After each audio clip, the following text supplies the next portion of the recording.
Boa noite.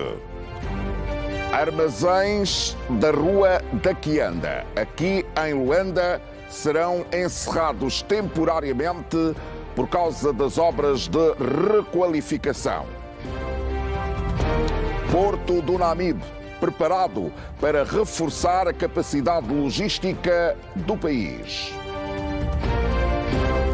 Ursula von der Leyen descreve o Corredor do Lobito como importante plataforma não apenas para a África, mas também para a União Europeia, no dia em que João Lourenço reforça em Bruxelas convite para que investidores venham a Luanda para a Cimeira sobre financiamento para o desenvolvimento de infraestruturas em África. Festa em Israel e na faixa de Gaza. As armas vão silenciar-se e os reféns e prisioneiros serão libertados.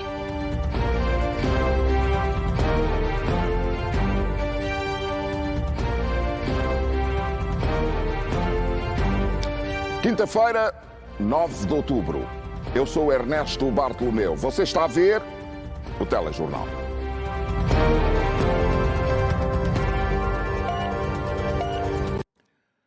Uma vez mais, muito boa noite. O sul de Angola entra numa nova fase de crescimento com a modernização do Porto do Namibe, que passa a dispor de um terminal de contentores ampliado e preparado para receber navios de grande porte.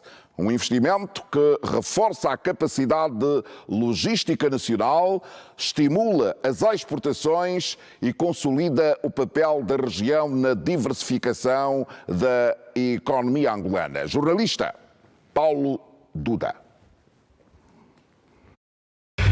O sul de Angola vive um novo momento de crescimento e modernização com a entrada em funcionamento de importantes infraestruturas ferroviárias e portuárias que permitem reforçar a capacidade logística do país, aumentar as exportações e impulsionar o processo de diversificação da economia nacional. No Porto do Namibe, as novas obras representam um salto qualitativo na operação marítima e no transporte de mercadorias. As melhorias vão trazer benefícios diretos para toda a região e aumentarão as responsabilidades da capitania, que tem como missão garantir a segurança da navegação e a salvaguarda de vidas humanas no mar. Esta baía é uma das baías mais movimentadas em termos de exportação de matéria como minerais e rochas ornamentais, e vai só facilitar, por exemplo, o novo terminal de contentores, que foi expandido mais para dentro do mar. Entre as novidades está o novo terminal de contentores, ampliado de menos de 100 para mais de 200 metros de extensão sobre o mar, o que vai permitir ao Porto receber navios de grande porte, com mais de 200 metros de comprimento e calado profundo. Essa expansão coloca o Porto do Namibe entre os mais modernos da região, abrindo portas para o aumento das exportações de minérios e produtos industriais. O Porto do Namibe, neste momento, estará em condições de contribuir para o desenvolvimento não só da região sul, mas também da região austral aqui do nosso continente. Agora com um terminal de contentores especializado só para contentores, para carga contentorizada. O terminal do Sacomar, tendo em conta os objetivos que o governo tem no sentido de reativar a exploração mineira, foi reconstruído para a breve trecho poder fazer as exportações previstas no âmbito precisamente do interesse das empresas mineiras. Paralelamente, o caminho de ferro de Moçambique desempenha um papel decisivo na ligação entre as zonas de produção e o terminal marítimo. O CFM destaca que o novo terminal ferroviário vai dobrar ou até triplicar a capacidade de transporte de carga, que atualmente varia entre 70 e 80 mil toneladas por ano. pensamos que isso irá dobrar naturalmente e triplicar conforme se pensa e se vai lutar para alcançarmos esses níveis. Portanto, mesmo sem a concessão ainda, estamos a fazer tudo por tudo para que se aumente a nossa capacidade. O CFM já opera com 42 vagões por composição no transporte de ferro e combustíveis e prevê aumentar a capacidade para 80 vagões, em parceria com a Sonangol e outros operadores privados. A empresa também trabalha com o Ministério dos Transportes para corrigir pontos críticos da linha, como a Serra da Úmbia, garantindo maior segurança e estabilidade no escoamento das mercadorias. Nós iniciamos a primeira operação de transporte de ferro rugosa com 9 contentores, passamos para 11, passamos para 17, hoje estamos com 42 vagões por composição.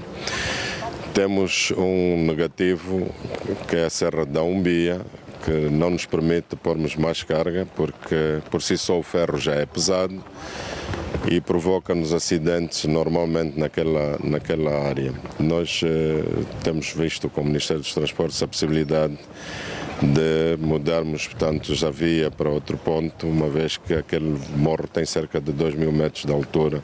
Tanto as autoridades portuárias quanto as ferroviárias reconhecem que os investimentos no Namibe são estratégicos para o crescimento sustentável de Angola, permitindo integrar o interior do país ao mercado internacional e reduzir custos logísticos. Vamos ter um porto que irá reduzir o tempo de permanência das embarcações aqui assim. Isto vai influenciar também a determinação dos fretes, do valor do frete do exterior para o Namibe e do Namibe para o exterior. Com a conclusão do terminal mineiro, o porto do Namibe reforça-se como o corredor estratégico para o escoamento de minerais e granitos provenientes do sul e do interior do país, destinando-se principalmente aos mercados asiáticos e europeus. Já o terminal de contentores, ampliado e equipado com tecnologia moderna, vai permitir maior volume de carga e operações mais rápidas. Provavelmente, numa primeira fase, poderemos ter aqui na ordem dos 500 postos de emprego. Primeiro vamos fazer um rasteio de todos aqueles técnicos que participaram na construção do porto, na construção do terminal, tanto do mineraleiro como do terminal de contentores. Estes que não fazem parte, naturalmente, da empresa construtora e todos aqueles que manifestarem o interesse também em ficar conosco, não é? Depois vamos olhar para as vagas que existem, as necessidades na administração e vamos negociar também com os futuros concessionários, os futuros operadores, porque são eles que irão fazer a admissão deste pessoal. Mas tudo sob o nosso controle. Com a entrada em funcionamento total das novas infraestruturas, o Namibe consolida-se como um polo logístico de excelência, essencial para o futuro das exportações angolanas e para o sucesso da estratégia de diversificação da economia nacional. O Presidente da República e da União Africana realçou hoje em Bruxelas o fortalecimento da cooperação estratégica entre a Organização Continental e a União Europeia, que tem permitido avanços significativos em projetos estruturantes para o desenvolvimento de África. Ao intervir na cerimónia de abertura do segundo Fórum Global Gateway, João Lourenço sublinhou que a parceria entre a África e a Europa vai muito além da construção de infraestruturas. Foi na dupla qualidade de Presidente da República de Angola e de Presidente em exercício da União Africana que João Lourenço se dirigiu aos participantes à segunda edição do Fórum Global Gateway, uma plataforma criada pela União Europeia para o diálogo estratégico com outras regiões do mundo, com o objetivo de promover investimentos em infraestruturas sustentáveis e de qualidade que respondam aos desafios e às necessidades do desenvolvimento sustentável. O chefe de Estado considera que a parceria entre a União Africana e a União Europeia no quadro da Global Gateway tem potencial e representa um instrumento fundamental para transformar oportunidades em resultados concretos, numa altura em que o continente está focado na perspectiva da sua industrialização. Em África, traçamos a meta da industrialização e estamos fortemente empenhados em alcançar este objetivo, desenvolvendo capacidades que podem impulsionar a transformação local dos recursos, com vista a procurarmos criar empregos dignos para a juventude africana, agregar conteúdo tecnológico aos produtos e, desta forma, mitigar os fluxos migratórios para a Europa, forçados por escassez de emprego e falta de alguma perspectiva dos jovens. Estamos profundamente cientes de que é fundamental acrescentar mais-valias às matérias-primas de África, tornando-as mais competitivas nos mercados internacionais, de que resultariam mais recursos financeiros para investirmos nas nossas economias, que se encontram numa fase de redinamização no quadro da Zona de Comércio Livre Continental e no da construção de infraestruturas para o desenvolvimento de África. Segundo o presidente João Lourenço, a cooperação estratégica entre a União Europeia e a União Africana sobre projetos estruturantes reforçou-se com o reconhecimento dos progressos já alcançados e o impacto transformador de iniciativas comuns, tendo destacado o Mercado Único Africano de Eletricidade, o Plano Diretor dos Sistemas de Energia Continental, a Estratégia Africana de Eficiência Energética, o Mecanismo de Mitigação de Risco Geotérmico e o Programa de Desenvolvimento de Infraestruturas em África. A aposta em projetos em África tem benefícios assegurados, disse. Terão certamente benefícios importantes se associarem a nós na concretização deste grande sonho africano que começa a tornar-se realidade, com a execução de projetos de edificação de portos, caminhos de ferro, estradas, aeroportos, barragens hidroelétricas, parques de painéis fotovoltaicos e de outras importantes infraestruturas. Durante a conferência, teremos a oportunidade de apresentar aos nossos parceiros internacionais um vasto painel de prioridades de investimento no continente africano, já projetados no Programa para o Desenvolvimento de Infraestruturas em África, vulgo PIDA. O presidente da República e da União Africana, João Lourenço, falou da importância dos projetos estruturantes em África, tendo particularizado a importância estratégica do Corredor do Lobito.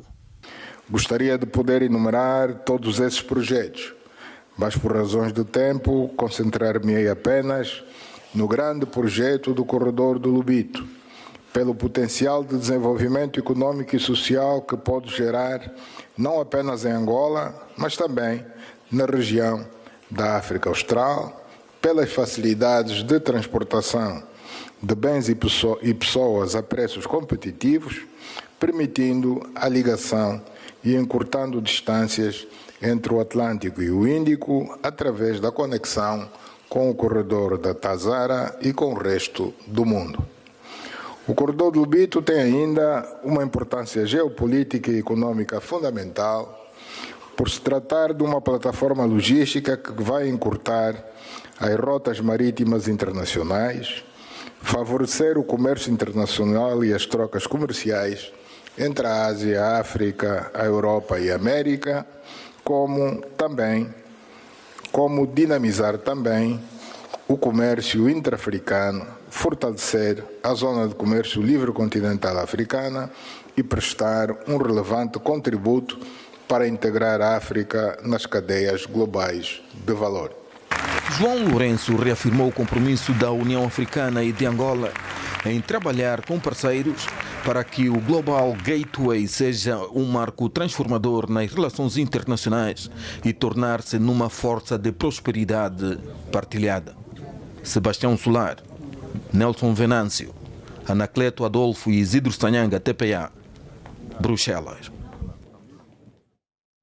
E em Bruxelas, o corredor do Lobito mereceu destaque também na intervenção de Ursula von der Leyen, que prometeu para já estarem mobilizados 400 mil milhões de euros para investimentos no continente africano. Como anfitriã, a Presidente da Comissão da União Europeia deu as boas-vindas aos convidados à segunda edição do Fórum Global Gateway. São chefes de Estado e de Governo de diversas regiões do mundo, entre eles João Lourenço, Presidente da República de Angola e Presidente em exercício da União Africana. Também presentes altos executivos de instituições financeiras internacionais e de empresas multinacionais, bem como de representantes da sociedade civil. A iniciativa Global Gateway foi criada em 2021 com o objetivo de promover investimentos em infraestruturas sustentáveis e de alta qualidade em países parceiros ao redor do mundo. Preconizava mobilizar pelo menos 300 mil milhões de euros para investimentos até 2027, mas segundo Ursula von der Leyen, este montante vai ser ultrapassado. Our initial goal was to mobilize 300 billion euros in 5 years, but today we have already hit that target. In 4 years, we have already mobilized more than 306 billion euros, and I'm confident that we will surpass 400 billion by 2027. A Presidente da Comissão da União Europeia falou sobre a importância da construção de redes de desenvolvimento ao redor do mundo. Em África, deu como exemplo paradigmático o corredor do Lobito, que considerou uma importante rota comercial que liga a costa atlântica ao Índico. E em Bruxelas, o presidente da União Africana focou-se também na diplomacia e recebeu várias individualidades. Os encontros do Presidente da República e Presidente em exercício da União Africana decorreram à margem dos trabalhos da segunda edição do Fórum Global Gateway. João Lourenço reuniu-se com a Presidente da Comissão da União Europeia, Ursula von der Leyen.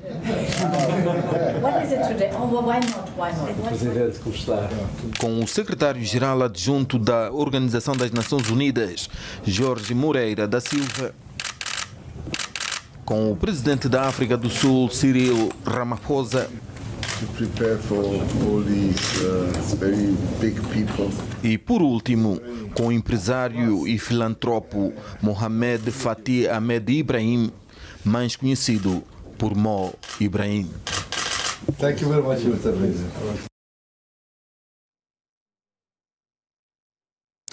E o corredor do Lobito voltou a ser o centro das atenções na Noruega, ao ser apresentado como uma das mais importantes infraestruturas regionais para o futuro energético e logístico de África. O ministro de Estado para a Coordenação Económica, José de Lima Massano, participou em Oslo no painel de alto nível Conectando Continentes, o papel estratégico do corredor do Lobito no crescimento energético e de infraestruturas durante a abertura oficial do Nordic African Business Summit 2025, evento organizado pela Norwegian African Business Association. Na sua intervenção, José de Lima Massano destacou o papel do corredor do Lobito como um eixo estratégico que liga o Atlântico ao interior do continente, criando um novo espaço de cooperação económica, industrial e logística entre Angola, Zâmbia e República Democrática do Congo. O ministro de Estado sublinhou igualmente que o projeto não se limita ao transporte de minérios e mercadorias, mas integra um conceito de desenvolvimento territorial territorial mais amplo, com impacto direto na criação de empregos, no fortalecimento da agroindústria e no crescimento das exportações. O encontro, que reúne mais de 300 delegados de 35 países, entre representantes governamentais, empresariais e institucionais, tem como tema central parcerias para o crescimento, com o objetivo de fortalecer as ligações económicas entre a África e os países nórdicos.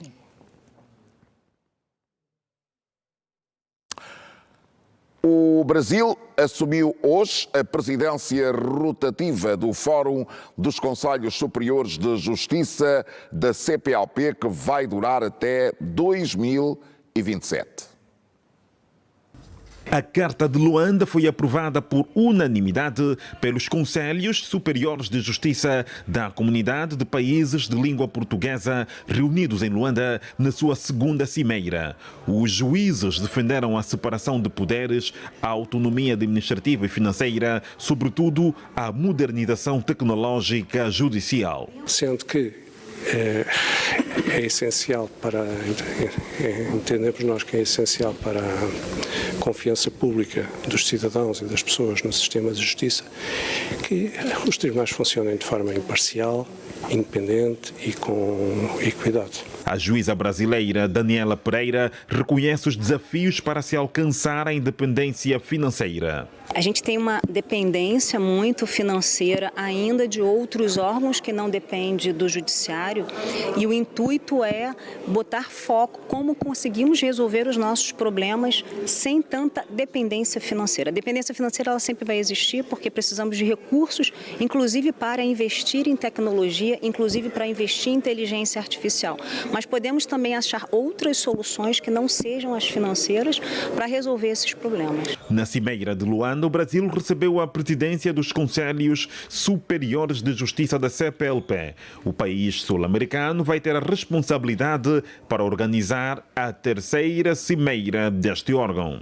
A nossa expectativa é de recebê-los, todos os países que falam a língua portuguesa, para debatermos a inovação dentro do Poder Judiciário, como solucionamos os nossos problemas com a realidade que temos em cada país. No Brasil, local do próximo encontro dos Conselhos Superiores de Justiça da CPLP, o ponto a ser analisado já está identificado. Decidimos passar para a inovação, tendo em conta os nossos próprios recursos, uma vez que as dificuldades já estão assinaladas, como é que nós podemos melhorar a eficiência e eficácia da justiça com os recursos que temos. No último dia do evento foi assinado um memorando de entendimento entre o Conselho Superior da Magistratura Judicial de Angola e o Conselho Superior da Magistratura de Portugal. Visa a formação e superação dos juízes e funcionários judiciais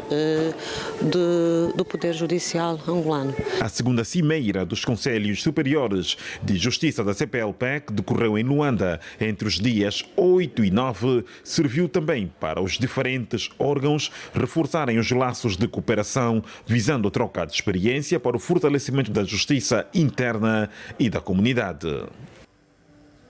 A Primeira-Dama da República entregou ao Liceu Velvicha Mirabilis um autocarro de 30 lugares para apoiar mais de 2.000 alunos nas atividades extracurricular. Ana Dias Lourenço reafirmou o apoio contínuo numa altura em que aquela instituição já está integrada no sistema de escolas inteligentes. Pela segunda vez e no mesmo ano de 2025, o Liceu Velvicha Mirabilis recebeu uma visita especial e, como manda a tradição da casa, uma recepção calorosa à moda dos povos locais.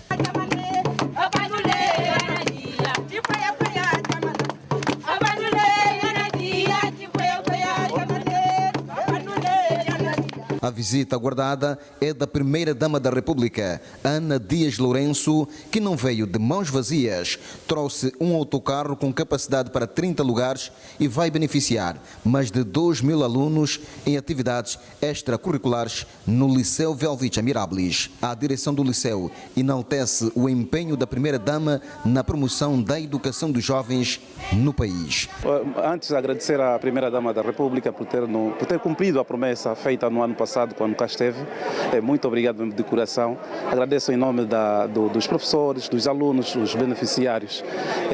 Este autocarro vai ser utilizado para as atividades acadêmicas dos estudantes, atividades extracurriculares e atividades de pesquisa de campo. Fazia falta? Fazia muita falta. É um sonho concretizado. Ana Dias Lourenço, que fez uma visita aos diferentes compartimentos e em poucas palavras disse que, mais do que prometer, é necessário cumprir. Mais do que palavras, valem os atos. A comunidade estudantil do Liceu valoriza a atenção que a Primeira-Dama tem prestado à instituição. Temos aqui, em nome da Escola do Liceu Velvicha Mirabilis, agradecer à Primeira-Dama por ter nos oferecido o autocarro e a tela. Agradecemos imenso, desde já, porque sabemos que através da tela poderemos nos apresentar gráficos, não só coisas que sem ele não é possível nos mostrar, e com o autocarro podemos organizar viagens turísticas. Temos aqui na nossa província muitos pontos turísticos e muita gente gostaria de conhecer tais pontos que sem autocarro não é possível. É muito benéfico para o nosso conhecimento internacional, para podermos aprimorar mais as nossas técnicas e saber mais coisas que não sabemos. Os professores prometem conciliar a teoria e a prática, uma vez que o meio vai permitir também efetuar deslocações às zonas de investigação científica. O meio que nos for oferecido e dado no dia de hoje, nós vamos guardar, vamos conservar, no sentido de que sirva para as gerações futuras. Ainda no Liceu Velvicha Mirabilis, Ana Dias Lourenço constatou as condições dos laboratórios de informática, física, química da instituição escolar. No Ambo, mais de 500 alunos do ensino primário no bairro Benfica Frederico, arredores da cidade, passam a estudar em melhores condições, fruto da construção de uma escola com 7 salas de aula, uma iniciativa da Sociedade Mineira de Catoca em parceria com o governo local. Com corte de fita inaugural e o descerrar da placa pelo governador do Ambo, o bairro Benfica Frederico passou a contar de forma oficial com uma nova infraestrutura que vai mudar a vida da comunidade. Totalmente alegre, porque tivemos muita dificuldade da escola. Tenhamos escolas, tenhamos hospitais e tenhamos lugares de lazer para as crianças, na certeza de que paulatinamente as coisas se concretizem. Nós estávamos debaixo de uma escola em que não oferecia condições. Hoje nós vamos receber uma nova escola com muita gratidão.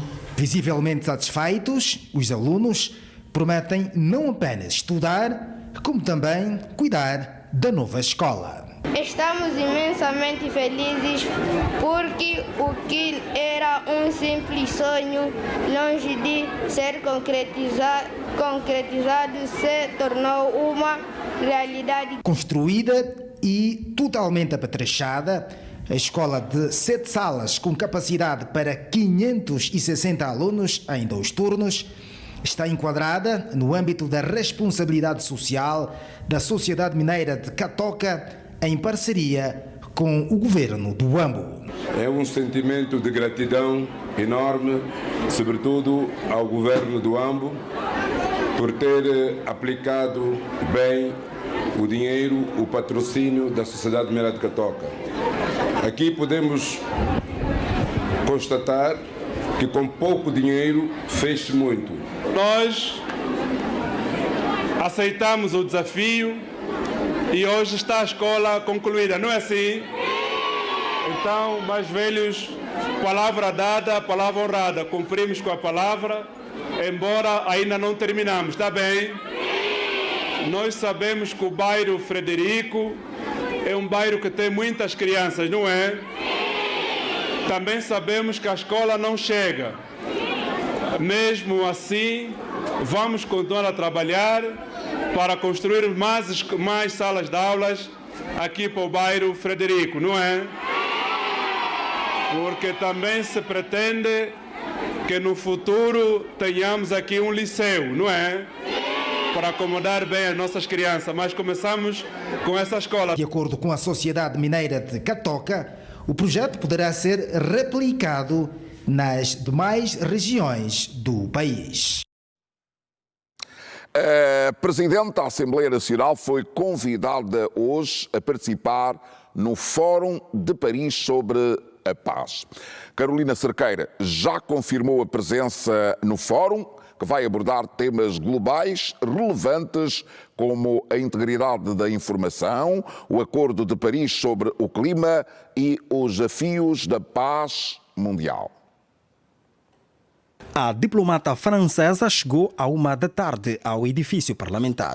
Cumpridas as formalidades protocolares, seguiu-se o momento do encontro com a presidente da Assembleia Nacional, Carolina Cerqueira.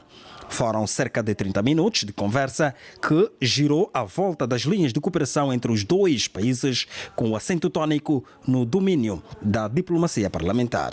Pretende-se imprimir outra dinâmica nas relações e criar um grupo de amizade entre os parlamentos angolano e francês.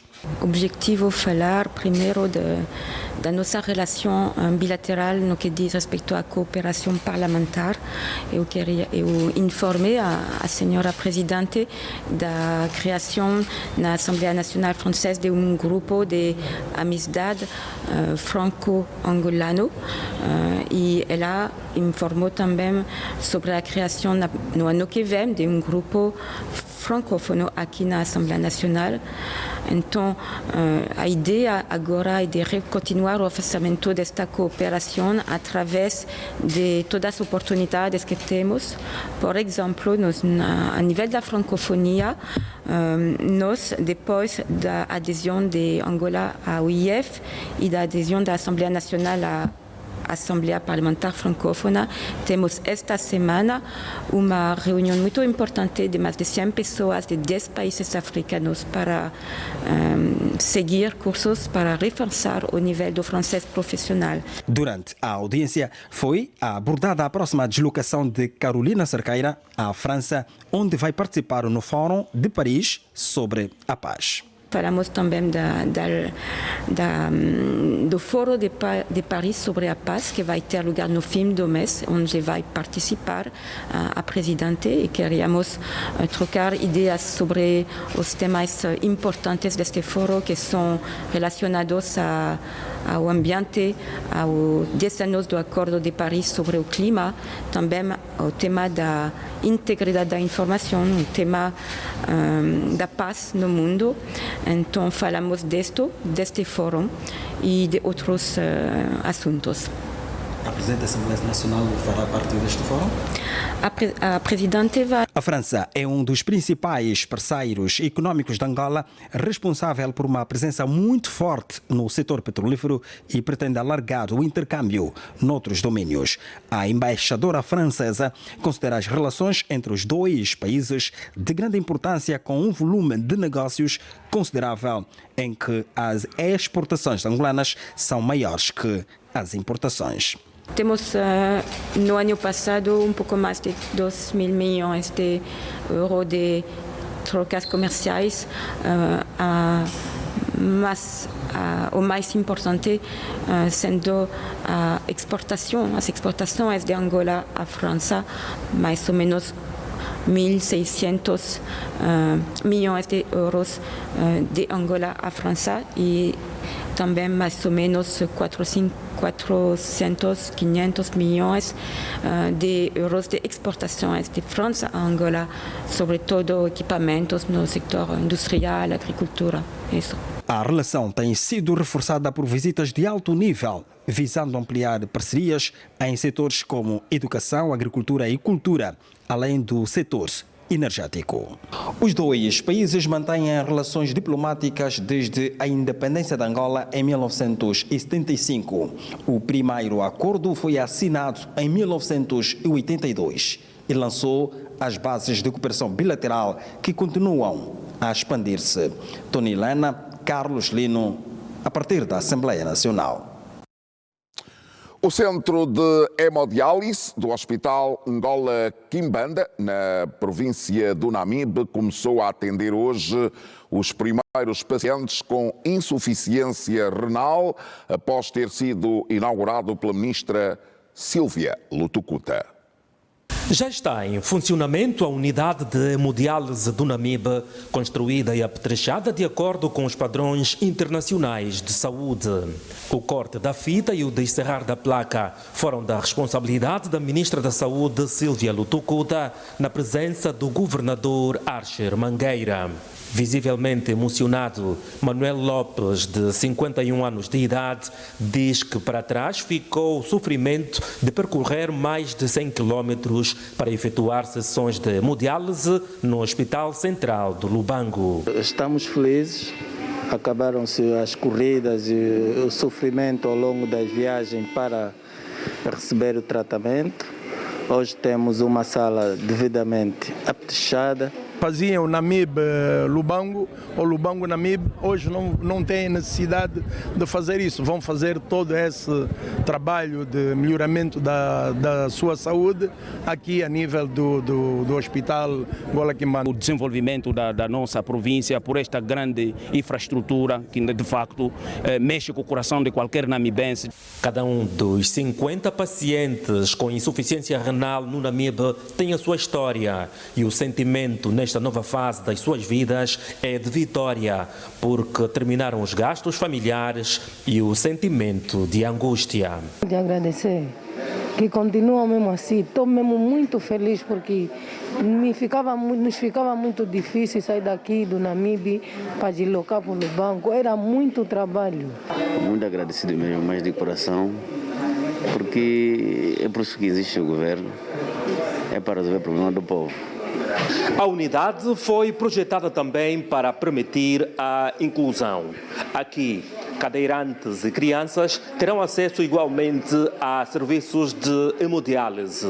Nesta unidade, com capacidade de atendimento de 120 pacientes em 3 turnos. Para o governador do Namibe, a entrada em funcionamento da unidade de hemodiálise é a concretização de um sonho que se reflete na celebração da vida e na humanização dos serviços de saúde. É, na verdade, um salto qualitativo que evitará a progressão de doenças agudas para crónicas, reduzirá custos de familiares e devolverá aos nossos doentes o conforto de serem tratados junto dos seus. A ministra da Saúde, Sílvia Lutucuta, diz tratar-se de um compromisso assumido pelo Presidente da República, João Lourenço, com o bem-estar do povo do Namibe, sem a necessidade de se afastar do conforto familiar. Esta unidade de hemodiálise vai, sem dúvida, salvar vidas e restaurar a esperança das pessoas que convivem com doença renal crônica e aguda. A concretização de mais este objetivo em muito se deve à particular atenção dada ao setor da saúde por excelência Sr. Presidente da República, cuja sensibilidade para com o bem-estar individual e coletivo dos angolanos tem sido por todos nós testemunhado. Este centro vai ainda permitir a realização de diálise peritoneal, que é uma alternativa de tratamento para a substituição da função renal, e possui uma sala de procedimentos para a implantação de catéteres de curta e longa duração com recurso a ecógrafo. Estão também criadas condições para muito brevemente iniciarmos a construção de fístulas, o que vai permitir reduzir significativamente a evacuação dos doentes para o exterior do país. Para Sílvia Lutucuta, o Centro de Hemodiálise do Namibe tem um significado importante para o país, que este ano vai comemorar meio século de independência nacional. Esta inauguração assume um maior significado por ocorrer num momento particularmente relevante da nossa história, pois preparamos-nos para festejar meio século da nossa gloriosa independência. A unidade de diálise do Namibe conta com 20 camas para assistência em ambulatório e 10 camas para o internamento em serviços de nefrologia, cada uma delas com instalação de pontos de diálise. A unidade conta igualmente com uma UCI devidamente equipada com material moderno. As imagens são de Abeliano Eduardo, Arnaldo Botelho e Alberto Moisés, a TPA, no Hospital Ngola Quimbanda, aqui na cidade de Moçambique. O aumento de casos de cólera para 700 até ao momento levou a Ministra da Saúde, Sílvia Lutucuta, até ao IS. Depois de visitar demoradamente os bairros Orlando, Gai, Candombe Velho, Quijima, Papelão, Damba, entre outros na periferia da cidade do Uís, a Ministra da Saúde, Sílvia Lutucuta, decidiu deixar uma equipa multissetorial vinda de Luanda, composta por médicos, especialistas no surto da cólera, enfermeiros, técnicos de diagnósticos, para reforçar, junto da comissão emergencial criada pelo governo provincial do Uís, a luta contra a cadeia de transmissão da doença nesta região. Perante as estatísticas que temos das últimas semanas, precisamos de reforçar as medidas. E estas medidas vão ser reforçadas em conjunto. Vamos reforçar a promoção de saúde, comunicação de risco, educar a nossa população que a cólera existe, que é um facto aqui na sua localidade, como é que se transmite, o que é que se deve fazer em situação quando as pessoas estão contaminadas ou começam a ter sinais e sintomas. Para o efeito, os bairros mais assolados estão a ser abastecidos 24 horas por dia com as chamadas pipas ou hipopótamos de perto de 5.000 litros de água potável cada, para além das campanhas de sensibilização de comunicação de risco porta a porta a serem efetuadas. A medida é aceitável. Graças a essa medida é que fez com que a população hoje há uma valência total, está fora do perigo e porque a maioria dos moradores quase já passaram na situação. A minha prevenção, eu mando as crianças primeiro lavar as mãos quando cheguem da escola e sempre que eu comprar um legume, tenho que lavar, tratar a água. Todas essas zonas que nesse momento estão afetadas estão abrangidas por este projeto das 17 mil ligações de água. Portanto, que vai fazer com que possamos ter água nos próximos tempos nas casas dos nossos concidadãos. Mas isso tem um tempo. O que nós temos que enfrentar agora é uma situação emergencial. Por isso é que estamos a levar as pipas, né? Vamos levá-las àquelas que forem necessárias e continuar a sensibilizar as populações. A TPA preparou para si uma emissão especial para o 18 de outubro, dia em que assinalamos 50 anos de existência. Você vai emocionar-se de tão nostálgica que é esta programação, que começa à meia-noite do dia 18 e termina à meia-noite do dia 19 de outubro. Veja extratos do programa Mergulho na Infância com a TPA e você vai entender precisamente o que estou a falar.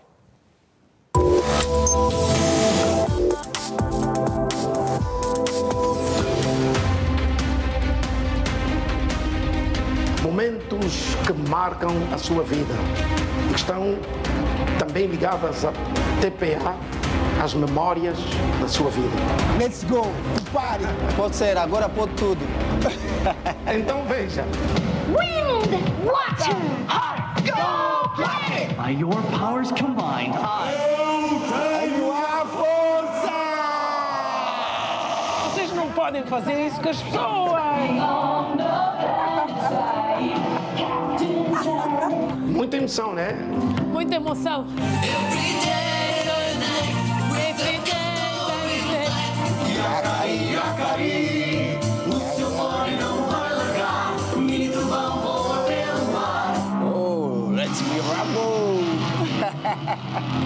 uns instantes você voltou à infância, não é? Já estou algo emocionado. Olha, vocês estão a fazer... Esse 18 de outubro, a TPA está a mostrar que é mesmo a primeira e há que se respeitar quem é mais velho. Eu cresci com a TPA porque eu cresci a ver muita televisão. Quando eu entro para esse portão, é como se eu tivesse ido estudar fora e estou de volta à casa. Porque a TPA fez com que eu fosse conhecida. Eu sinto-me parte deste canal também. Somos todos nós. Fique conectado com a televisão pública de Angola neste 18 de outubro.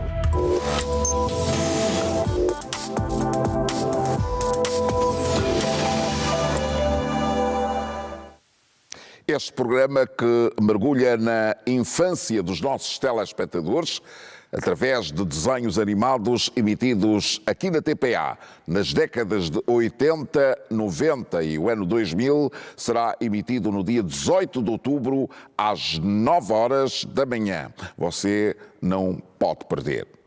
Continue ligado. Partimos para o intervalo. Daqui a pouco há mais notícias. Até já.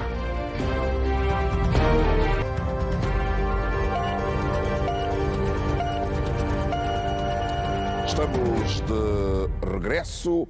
O Ministro de Estado e chefe da Casa Civil do Presidente da República disse hoje que a boa atuação do provedor de justiça faz com que a administração pública deixe de ser uma entidade intangível, mas responsabilizável, sempre que a sua ação contraria o princípio constitucional da boa administração.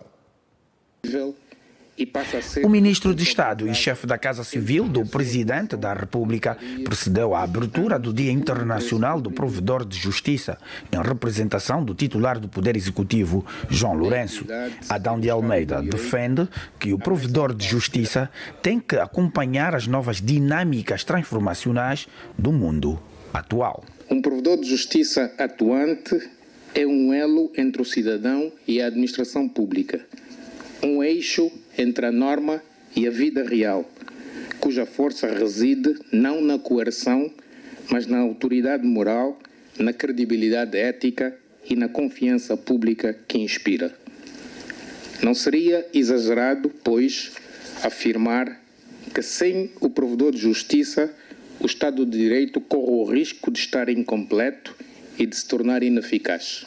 Adão de Almeida disse também que a quarta revolução industrial não deve ser revista como retrocesso em respeito pelos direitos dos cidadãos. É fundamental assegurar que o avanço tecnológico não sirva para fazer a humanidade retroceder em matéria de direitos fundamentais.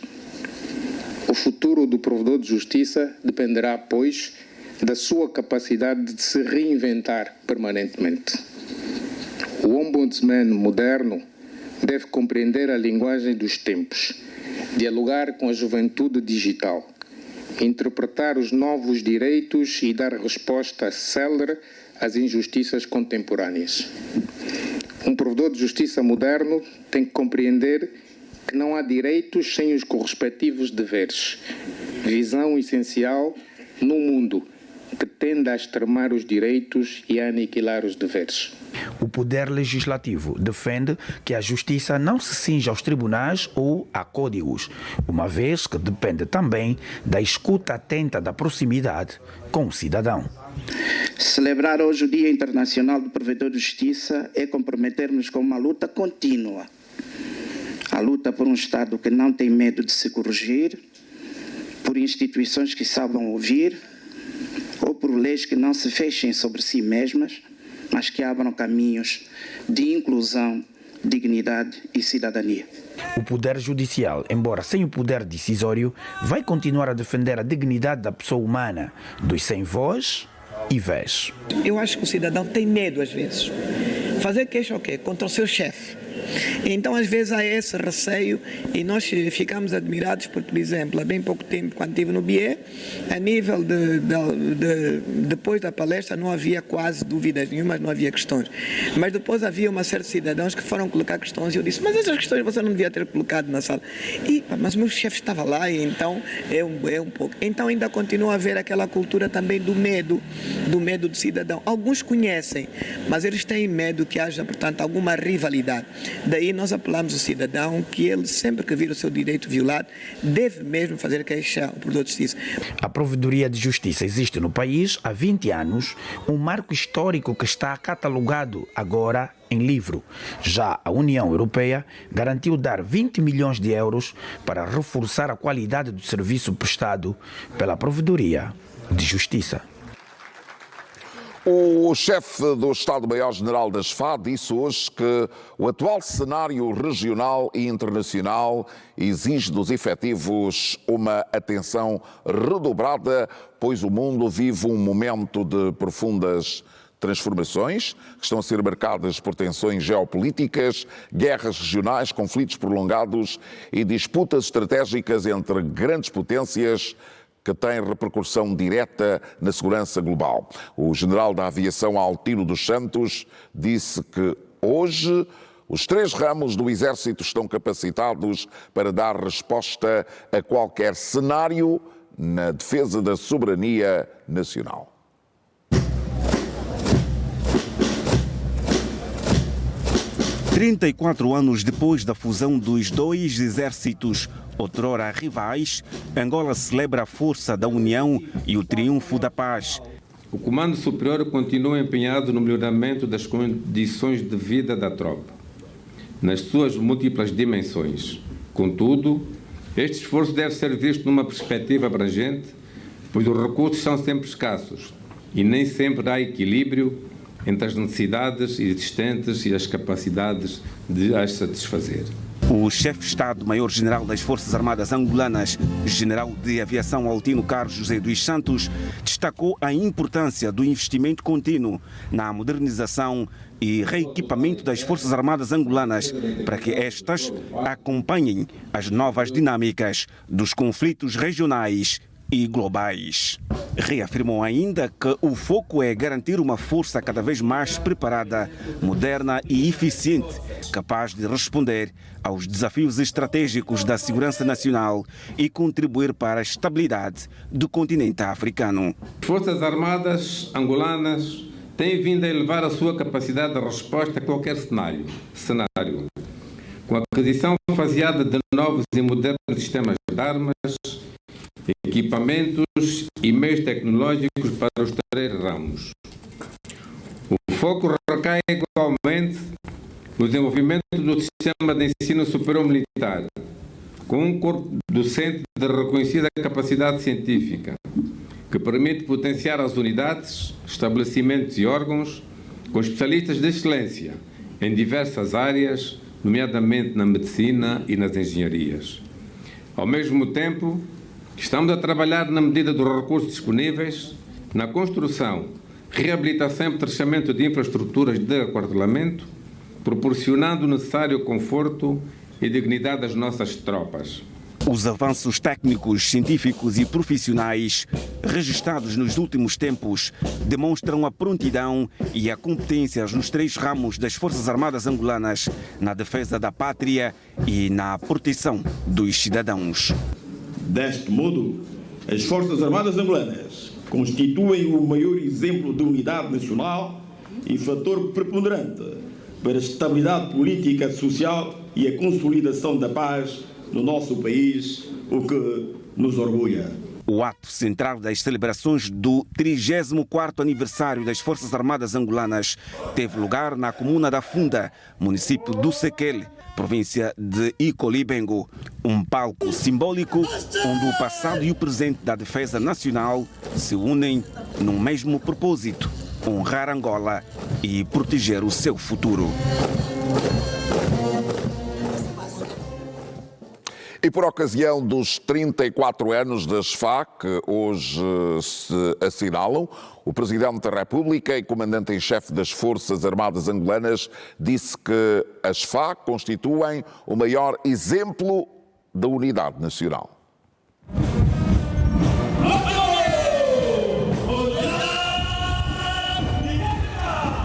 Assinala-se hoje 34 anos da criação das Forças Armadas Angolanas, FA, no ano de 1991, resultante da fusão de dois exércitos, então beligerantes, na sequência do Acordo de Paz de Bicesse, Portugal, assinado a 31 de maio de 1991. O ato de formação das Forças Armadas Angolanas, únicas, marca de forma indelével a história recente do país, de tal nível que, decorridos 34 anos, as Forças Armadas Angolanas mantêm-se como republicanas e partidárias, obedecendo única e rigorosamente o seu papel estabelecido na Constituição da República e respeitando os princípios militares que presidem a sua organização e funcionamento. As Forças Armadas Angolanas constituem o maior exemplo de unidade nacional e fator representante para a estabilidade política, social e consolidação da paz no país, o que orgulha a todos. Estando a viver o júbilo do 50º aniversário da independência nacional, e é oportuno referir que a qualificação técnico-profissional e académica dos efetivos das Forças Armadas registrou significativos avanços. Hoje, nas Forças Armadas Angolanas, encontram-se exímios especialistas em todos os domínios da ciência, técnica e arte militar, homens voltados ao dever da pátria, mesmo que para tal sacrifiquem as suas vidas.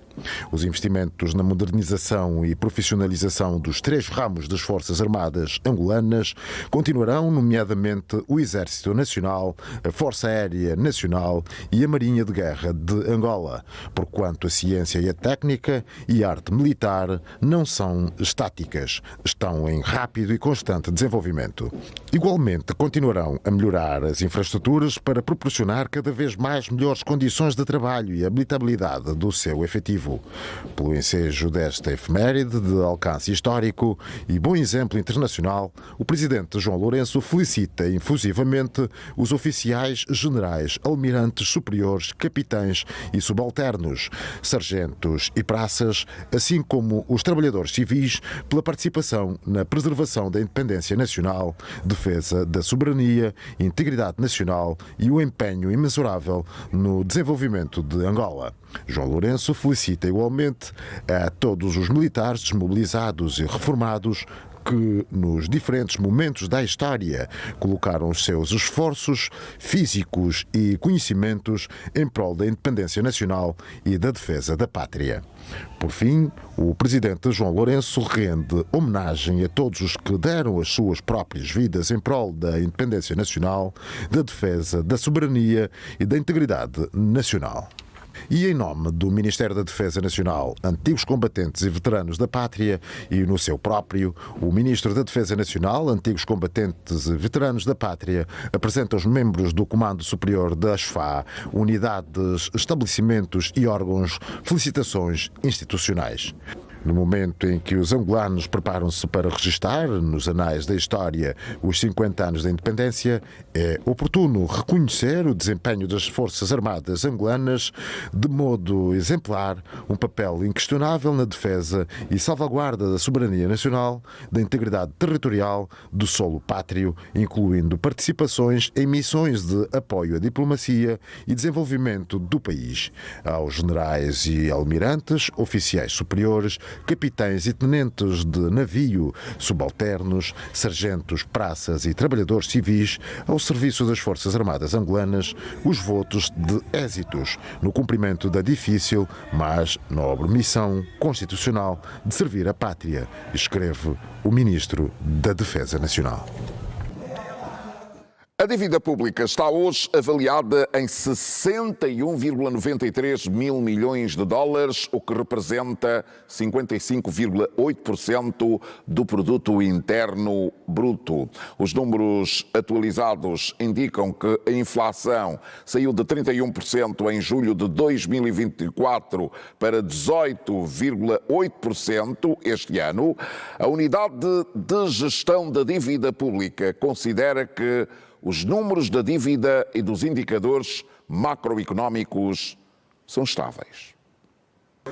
As declarações foram prestadas esta quinta-feira pelo diretor-geral da Unidade de Gestão da Dívida Pública, à margem do primeiro fórum sobre financiamento sustentável e transição carbónica. A dívida pública de Angola é estável, ela tem riscos que estão a ser mitigados e faz parte mesmo do trabalho de gestão da dívida, né? A dívida vai ter sempre riscos e nós temos que trabalhar em mitigá-los na sua execução, né? Dorivaldo Teixeira esclarece que a Unidade de Gestão da Dívida Pública tem estratégias concretas que permitem mitigar os riscos da dívida pública. Mas, afinal, que riscos são estes? Um dos riscos que existia na dívida pública de Angola era a sua concentração no curto prazo. O que nós temos estado a fazer é implementar ações que permitam tomar dívida a mais de longo prazo, diluir de forma paulatina a pressão que cria sobre as contas do Estado, e isso vai permitir que gere folga de forma paulatina no médio prazo, gere folga ao Estado para normalizar todas as condições macroeconómicas, seja taxa de juros, seja eventualmente pressão sobre o câmbio e por aí fora. Angola tem financiamentos que provêm de instituições financeiras africanas. A África do Sul entra nas contas. Uma relação devedora já resolvida, revela o diretor-geral da Unidade da Dívida Pública. Relativamente ao Banco Sul-Africano, o Standard Bank, a África do Sul, nós tivemos um financiamento de cerca de 500 milhões no ano passado, por volta de novembro, e que foi pago quase todo já. A última prestação foi feita agora no mês de outubro. Né? Quanto às obrigações de tesouro, recentemente foram emitidos títulos em moeda externa com a possibilidade de o público em geral poder subscrever em moeda nacional, uma oportunidade que se abre aos investidores nacionais. A iniciativa estimula a robustez da moeda nacional, protegendo-a contra variações cambiais. O ano passado, em julho do ano passado, estamos com uma inflação a 31%. Nesse momento, a inflação reportada pelo Banco Nacional está a 18,8%. E os indicadores, mesmo as perspectivas de relatórios do FMI, apontam que essa é a trajetória. Se nós continuarmos, as políticas que estão a ser implementadas continuarem a surtir esses efeitos, nós, de forma paulatina, vamos pôr-nos numa condição de estabilidade. Atualmente, a dívida pública é avaliada em 61,93 mil milhões de dólares, o que representa 55,8% no produto interno bruto. A dívida externa está avaliada em 45,24 mil milhões de dólares, enquanto que a dívida interna é fixada em 16,7 mil milhões de dólares. Apesar de alguns riscos, a Unidade de Gestão da Dívida Pública garante que os números que sustentam os principais indicadores macroeconómicos e a dívida pública angolana são considerados estáveis, havendo a necessidade de se reforçar as iniciativas tendentes ao equilíbrio dos números. António Silva, Nathaniel Lofa, TPA. Os armazéns à berma da Rua da Quianda serão encerrados temporariamente para facilitar o andamento das obras de asfaltagem em curso naquela via. Hoje, os administradores municipais do Ogiaenda e de Cacoaco constataram o curso das obras na via que liga 3 municípios. É das vias importantes para o acesso ao mercado do Quicolo, estrada direita de Cacoacu e Angola-Quiloange. Precisamos de dar uma outra vista àquela rotunda da Quianda. A rotunda da Quianda está uns 3 municípios, Kazenga, Ojaenda e Cacoaco, e então vamos nos juntar, que é para ver se nos próximos dias tem uma outra vista ali no que concerne a venda desordenada e toda esta confusão que nós temos aqui na rotunda. Cerca de 2 quilómetros de estrada estão a ser construídos na Rua da Quianda. As obras em curso arrancaram há 2 meses e serão concluídas em um ano. Embora pouco tempo de obra, os trabalhos estão muito avançados, estão a andar bem. Esta é a primeira fase em que está-se a fazer a macro-drenagem toda daqui da via. Já se meteu uma grande parte dos tubos que vão fazer a drenagem das águas, está-se a colocar as caixas e pronto, é o trabalho que está a ser feito aqui. Apesar do ritmo das obras, vários constrangimentos têm sido registrados, situação que vai originar ao encerramento temporário de alguns armazéns à berma da Rua da Quianda.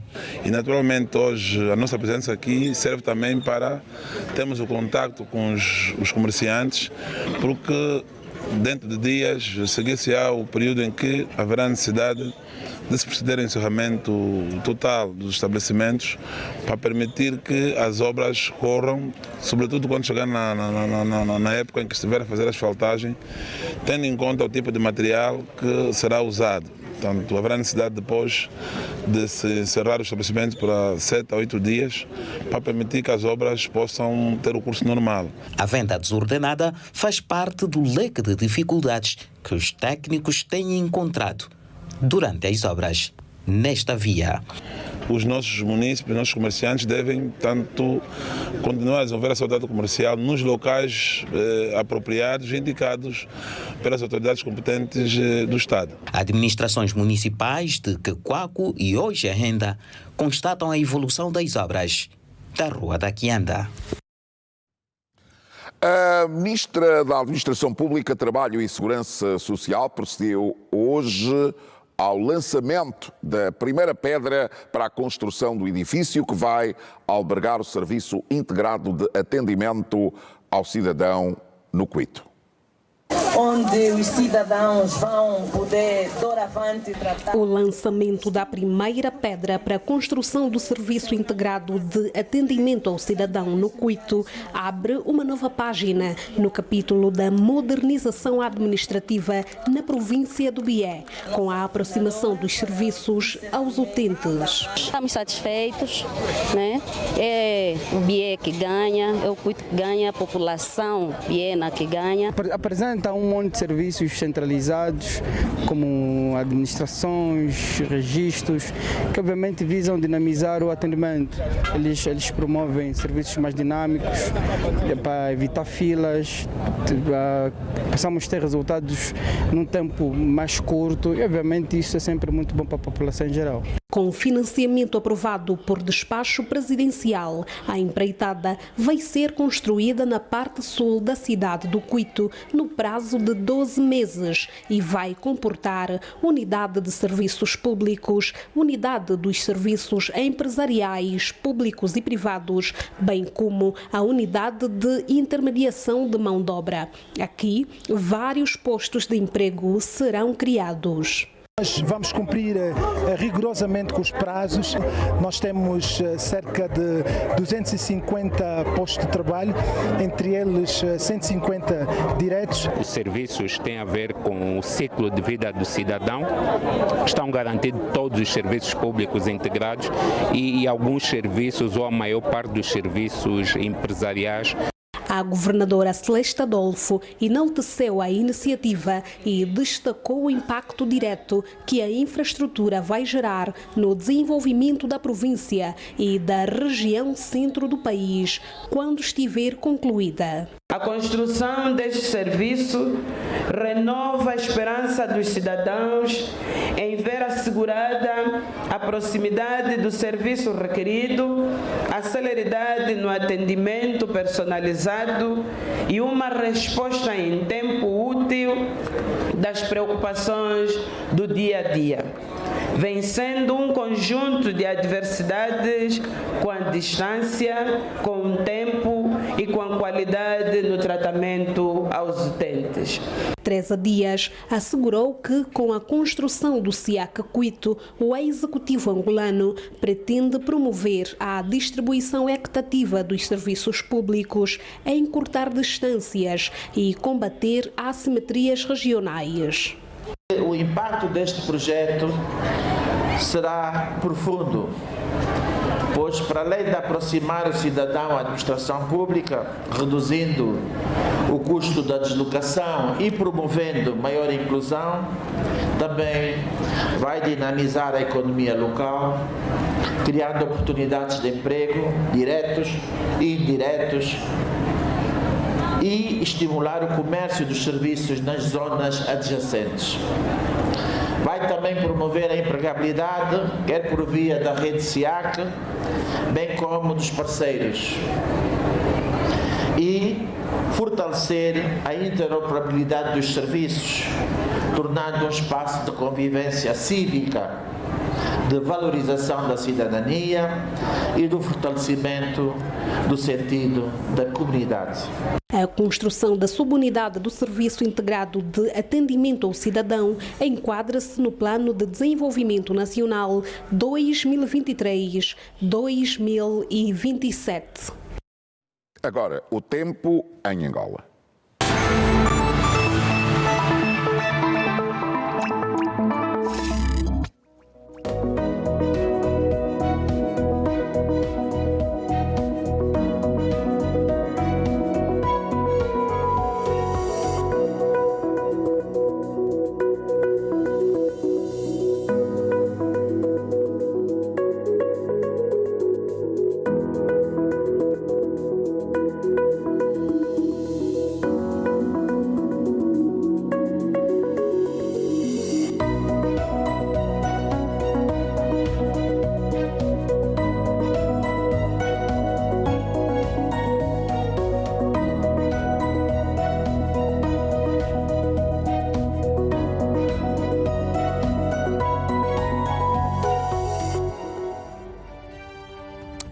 Partimos sobre a morte do empresário Santos Bicuco, caiu como um balde de água fria na Lunda Sul. Partiu João Ernesto dos Santos Lino, o eterno Santos Bicuco, empresário de pulso firme e coração aberto, homem que fez da sua terra um lugar de sonhos. Santos Bicuco faleceu em Portugal, vítima de doença. Tinha 56 anos.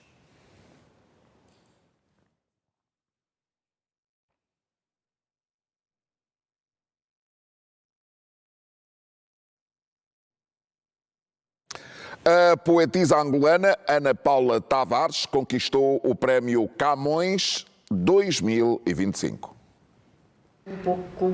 É o prémio literário de maior prestígio do mundo lusófono. Ana Paula Tavares é a vencedora do prémio Camões, edição 2025. Pepe Tele em 1997 e Luandino Vieira em 2006 já arrebataram o galardão. A indicação e a vitória da escritora angolana são vistas como um resgate da dignidade da poesia. Para o corpo de jurado, a dicção do lirismo de Ana Paula Tavares, sem concessões evasivas e com os livros compromissos da produção em crônica e em ficção narrativa pesaram para a atribuição do prémio. A obra de Ana Paula Tavares também ganha relevância na dimensão antropológica e na perspectiva histórica.